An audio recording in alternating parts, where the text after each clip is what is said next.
Action, lights. Alrighty, yeah. Checking in from the Superior Hammock. My ridge is a little messed up. Now, this sucker has some down in it. It's rated at 0. But there's been a lot about layering quilts. And that's just what I have tonight. I got my sleeping bag, my REI Magma, and my just a lightweight, it's like a 30-degree quilt, maybe 40. It's called a Pine Down. They were kind of popular on Mass Drop a couple years ago. It's not, I don't know, it's just kind of compressible. It weighs about a pound, so they're kind of doubled up. Basically a 30-degree sleeping bag and a 30-degree quilt.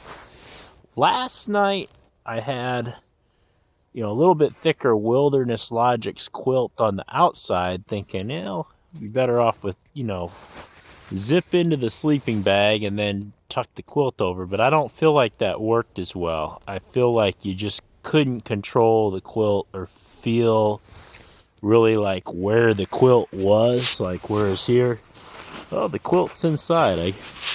I just kind of had this unzipped a bit. And, the sleeping bag's really good for efficiently keeping the heat in. It's not like the quilt. Like, once I'm in, I'm in. And that was another problem with having the quilt on the outside. Like, you're zipped in that it was a lot colder the other night. You're zipped in your sleeping bag, and you can't, you're like Tyrannosaurus Rex or something. You can't just reach out and adjust your quilt that easy.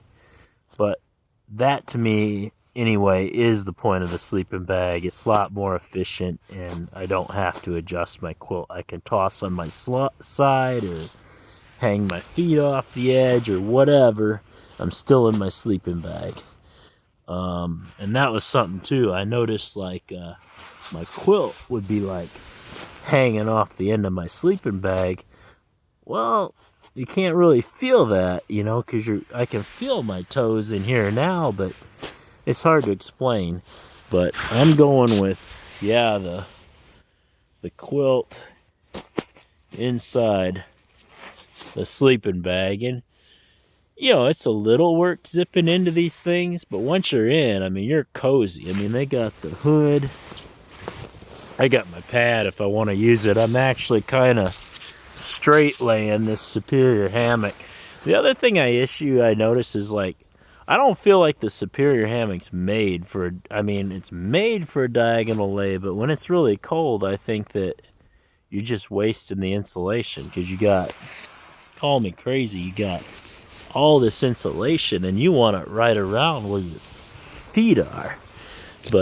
And for some reason, I just don't like waking up with my feet way off the edge, like a diagonal lay. I'm a little diagonal.